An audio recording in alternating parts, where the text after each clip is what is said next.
मध्य प्रदेश विधानसभा ने समान नागरिक संहिता यानी यूनिफॉर्म सिविल कोड विधेयक पारित कर दिया है। इस पर मुख्यमंत्री डॉक्टर मोहन यादव ने इसे प्रदेश के इतिहास का स्वर्णिम अध्याय बताते हुए सभी नागरिकों को बधाई दी है। मध्य प्रदेश विधानसभा द्वारा समान नागरिक संहिता यानी यूसीसी विधेयक पारित किए जाने के बाद मुख्यमंत्री डॉक्टर मोहन यादव ने इसे ऐतिहासिक उपलब्धि बताया है। मुख्यमंत्री ने कहा कि यह कानून प्रदेश में समानता, सामाजिक न्याय और सुशासन की दिशा में एक महत्वपूर्ण कदम है। उन्होंने प्रदेशवासियों को इस अवसर पर हार्दिक बधाई और शुभकामनाएं दी। मुख्यमंत्री ने कहा कि राष्ट्रपति की मंजूरी मिलने के बाद मध्य प्रदेश उन राज्यों की श्रेणी में शामिल होगा जहां से एक से अधिक विवाह करना अपराध माना जाएगा। उनका कहना है कि इस प्रावधान से बहुविवाह से जुड़ी समस्याओं पर रोक लगेगी और महिलाओं के अधिकारों को अधिक प्रभावी संरक्षण मिलेगा। मुख्यमंत्री ने यह भी कहा कि समान नागरिक संहिता का उद्देश्य सभी नागरिकों के लिए समान कानूनी व्यवस्था सुनिश्चित करना है, जिससे समाज में समानता और पारदर्शिता को बढ़ावा मिलेगा। उन्होंने विश्वास जताया कि यह कानून प्रदेश में न्यायपूर्ण और समावेशी व्यवस्था को और मजबूत करेगा। वहीं कैबिनेट मंत्री इंदर सिंह परमार ने समान नागरिक संहिता विधेयक 2026 का पारित होना न्याय, समानता और सुशासन की दिशा में एक ऐतिहासिक एवं गौरवपूर्ण कदम बताया। आज के इस एक्ट के पारित होने के बाद, माननीय महामहिम राष्ट्रपति की मंजूरी के बाद हमारा राज्य उस श्रेणी में खड़ा होगा जहां एक से ज्यादा विवाह करने में अपराध होगा और एक से ज्यादा विवाह के अवसर पर जो बहनों को कष्ट होता है उस कष्टों से मुक्ति दिला करके हमारी प्रदेश की आधी आबादी को उनके हक का समर्थन सरकार के माध्यम से होगा। एक नहीं, कई सारी सौगात, केवल विवाह नहीं, विवाह के अलावा भी उत्तराधिकार के मामले में भी जो पुरुष का अधिकार रहेगा वो महिलाओं का अधिकार रहेगा।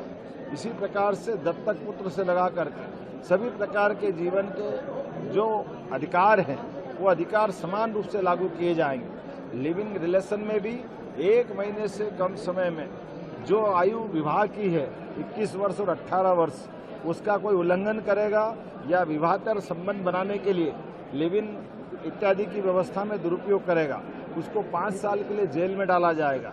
हमारी सरकार नैतिक आधार पर भी और वैसे भी पूरे देश के अंदर माननीय मोदी जी के नेतृत्व में जब कई प्रकार के समसामयिक सुधारों का सिलसिला चल रहा है, ऐसे में बड़े राज्यों की आबादी में मध्य प्रदेश आज ठोस कदम उठा करके एक समान नागरिक कानून को पास कराते हुए एक नई ऊंचाइयों तक पहुंचा है। मैं अपनी ओर से आज पूरे प्रदेश को बधाई देना चाहूँगा और कांग्रेस से प्रश्न पूछना चाहूँगा कि कांग्रेस हमेशा हिंदू मुसलमान में क्यों अंतर करना चाहती?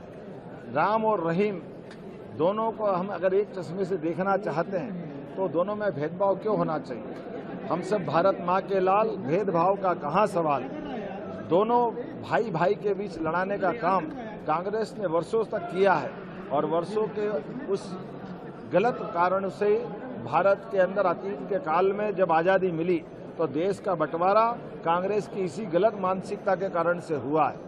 मध्य प्रदेश की धरती पर भी ये जो गलत कानून बनाने की, खास करके विदेशी शासन पद्धति के आधार पर शासन चलाने की जो भूमिका जगदीशपुर को इस्लामपुर बना करके की गई थी, उस धरती पर ही हमारी कैबिनेट ने निर्णय किया कि शरिया कानून के बजाय एक समान कानून लगना चाहिए।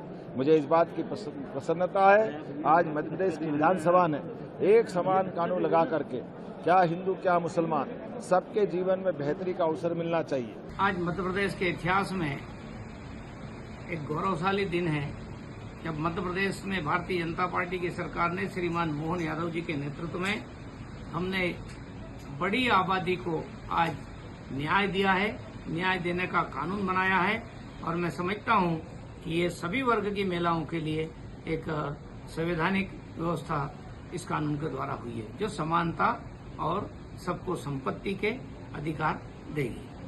विपक्ष ने विरोध भी किया। देखिए, विपक्ष ने विरोध किया है। कांग्रेस तो हमेशा से ही, यदि कांग्रेस चाहती तो पूरे देश में समान नागरिक संहिता लागू हो सकती, लेकिन कांग्रेस ने जानबूझ करके अलग अलग धर्मों के आधार पर सबको अलग अलग कानून बना करके और अभी तक फूट डालो और राज करो की नीति पर चलती रही है। जबकि इस कानून से उन मुस्लिम महिलाओं को जिनको कई प्रकार की प्रताड़ना सहन करनी पड़ती थी, उनको एक मंच मिलेगा, अधिकार मिलेगा। हिंदू महिलाओं को भी एक सशक्त मंच मिलेगा। एक प्रकार से जाति और धर्म के आधार पर इस कानून से महिलाओं के साथ जो भेदभाव होता था वो समाप्त हो जाएगा। और कांग्रेस की वृत्ति तो मुझे जो लग रहा है कि वो तुष्टीकरण में चाहती है, और तुष्टीकरण के कारण कांग्रेस इस देश में जनसंख्या का इतना असंतुलन कर बैठी है कि आगे जाकर के कांग्रेस की योजना मुझे लगता है ऐसी है कि इस देश में एक और पाकिस्तान बनाना चाहती है, एक और देश का विभाजन धर्म के आधार पर करना चाहती है, और इसीलिए कांग्रेस इसका विरोध कर रही है। फिलहाल विधेयक विधानसभा से पारित हो चुका है। अब इसे लागू करने की प्रक्रिया में अगला चरण राष्ट्रपति की मंजूरी का होगा। मंजूरी मिलने के बाद प्रदेश में इसके प्रावधान प्रभावी होंगे।